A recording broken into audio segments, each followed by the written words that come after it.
are watching Platinum Northwest TV News. Good evening and thank you so much for joining us. I'm Philadelphia Mangoeng. Let's take a look at the leading top stories. First up, a series of alleged abduction of young people for initiation schools has been reported, and the Northwest Department of Community Safety and Transport Management receives the ruling from the Gauteng High Court. In the business news, no festive reprieve for motorists as fuel prices is set to increase. And in the sports news, Kwena Maphaka has been called up to the Proteas Test squad. We begin here. The Office of the Northwest MEC responsible for community safety and transport management has been inundated with calls from concerned parents whose children have allegedly been abducted and taken to initiation schools. The said kidnappings have apparently taken place in and around the Ramotshere Moiloa Local Municipality, though they may well have taken place in other areas as well. MEC Wessels Moiloa condemns these acts of criminality in the strongest terms possible and has called on all community members whose children or family members have been violated in any way to open cases at their nearest police stations.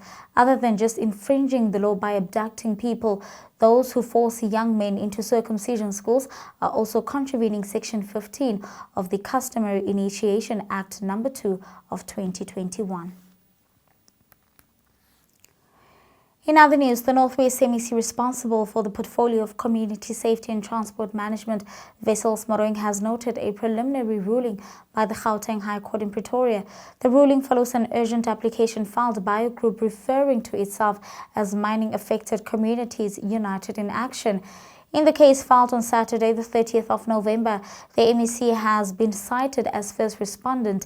The MEC has indicated that the department will comply with the court ruling. The department's legal team is studying the judgment but hasn't to indicate that they are intending to oppose the ruling.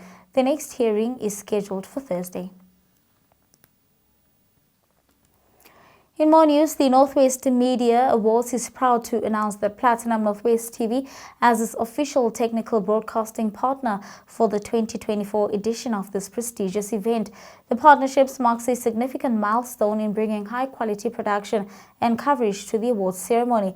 The Northwest Media Awards, which celebrates and honors excellence in media and journalism sectors within the province, will take place on the 6th of December at the Safari Orion Hotel in Rustenburg. Jonathan Ramotshere, the CEO of Platinum Northwest TV, shared his enthusiasm about this collaboration, stating that the station is dedicated to ensuring a seamless live broadcast that will bring the event to life for the audience across the province and beyond.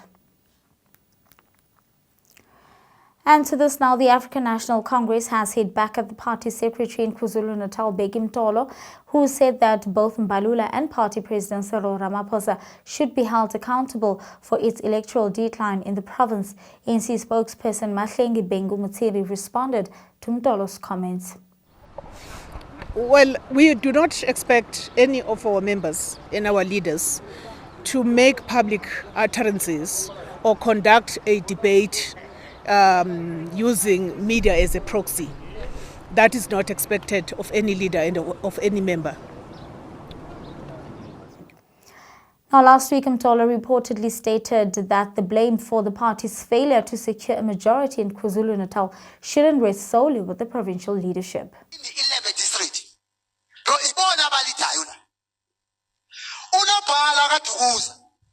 responsibility in the SRC Act. Lose my elections kwadukuza.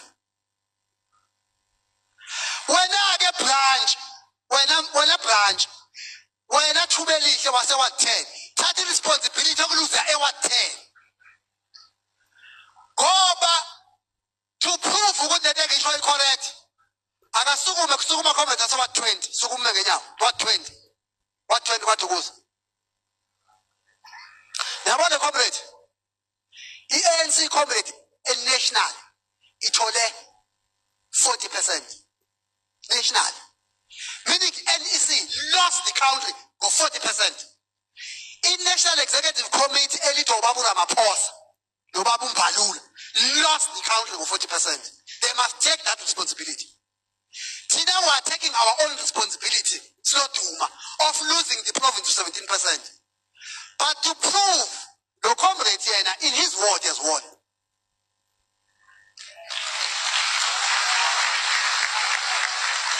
Now wena-ke uma ubhizi ugxeka uRamaphosa, ugxeka uMbalula, zibuza uba kanti lento ebenziwa uRamaphosa noMbalula yini bengayenzanga eWard20?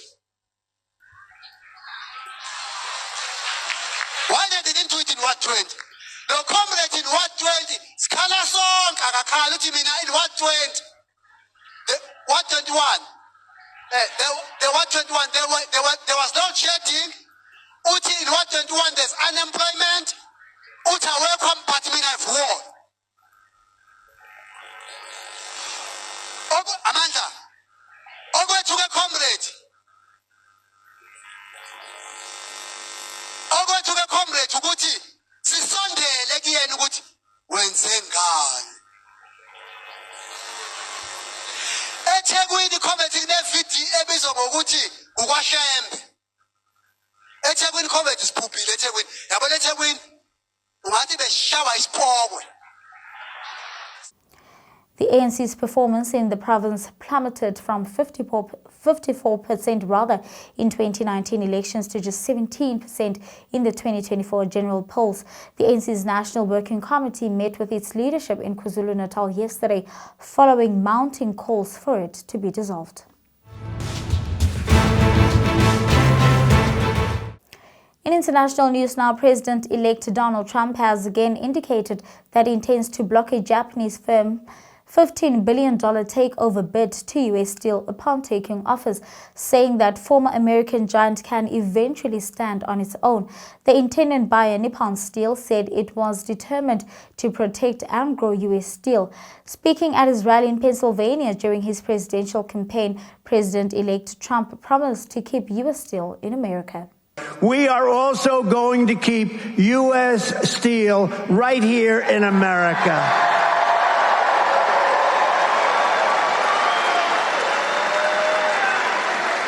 We have to be strong and powerful again, and we must put tariffs on foreign predators. They are predators, so that they don't destroy our steel industry. The people that like me the most of the steel, they were dead when I came into office. They were dead, and I put taxes on China. China was dumping massive amounts of steel to destroy our companies. I put a 50% tariff, then I raised it in some cases to 100%, and at a certain level they said, no mas, we're not doing it.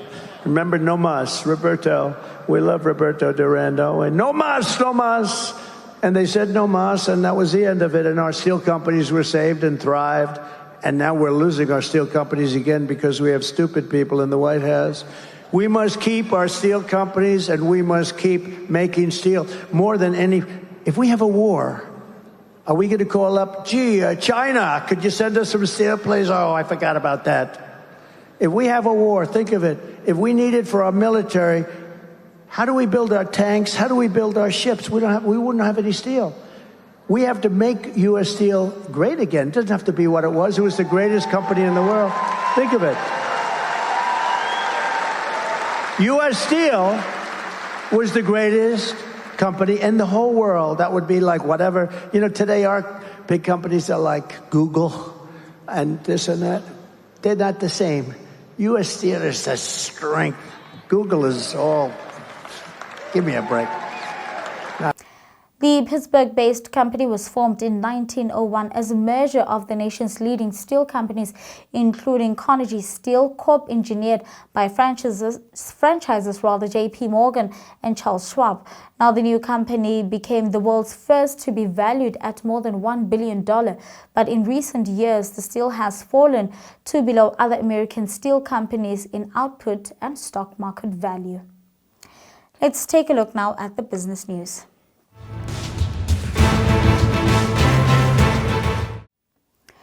In the business news, a recent analysis of unaudited figures from the Central Energy Fund reveals that fuel prices in South Africa are expected to increase for the month of December.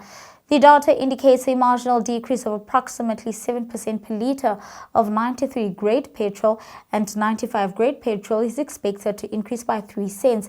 However, adjustments to industry margins may result in an increase across the board. Diesel motorists can expect a substantial hike of around 48% per litre. The Automobile Association attributes the expected increases to fluctuations in the international product price and the depreciation of the rand against the US $. Motorists are advised to budget accordingly for their holiday travel. And that's all from the business news. Your sports update follows next.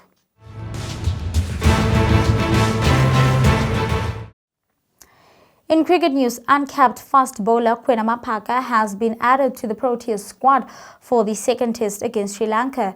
The news comes as fellow quick Gerald Katia has been ruled out of the second test and the upcoming all-format tour against Pakistan due to a groin injury.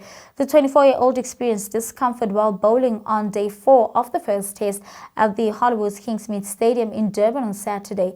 Kutia's recovery period is estimated to be between 4 to 6 weeks. Now, the second test gets underway at the St. George's Park in Gqeberha from the 5th to the 9th of December. The Proteas won the first test by 233 runs over Sri Lanka with more than a day to spare in the opening test in Durban.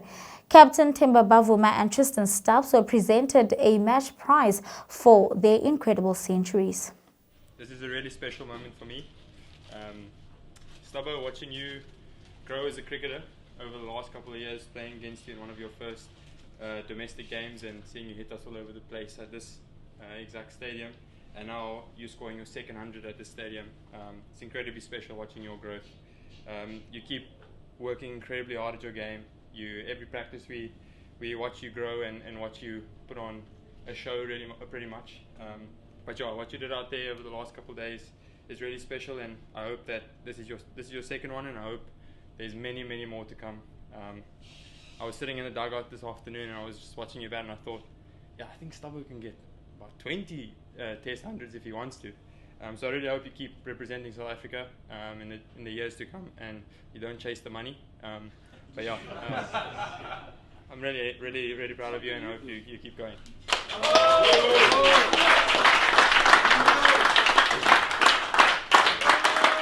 Got enough anyway. Got enough money, stuff. James, I saw you go down in Abu Dhabi and the agony on your face. I think we all lived that moment with you. Your journey back, I think, has been really cool to see. And batting with you out there was really special. The way we complimented each other was awesome. And I know how nervous you were in the 90s, so I'm really chuffed you got there, and yeah, well done.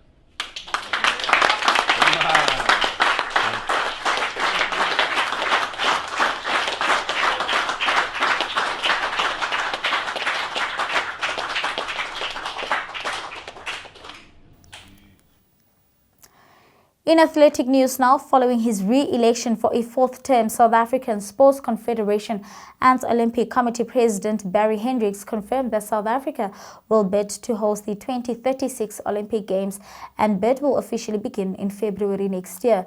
South Africa is set to make history as the first African nation to host the Olympics following the Brisbane 2032 Games. South Africa was originally set to host the 2022 Commonwealth Games in Durban, but withdrew, with Birmingham stepping in as the replacement. Hendricks and the bulk of his board are returned to the SASCOC helm that served alongside him the past 4 years. Randile Semelani remains first vice president, while Kim Popple was promoted to second vice president, taking over from Debbie Alexandra, who stays on as executive by virtue of being an international Paralympic committee member. Ilham Groenewald is another survivor from the previous board, with Linda Zwane, Wendy Giller and George Stainton coming in for the first time. And that's all from us for tonight. Thank you so much for watching. I'll be back tomorrow evening again. Till then, good night and take care.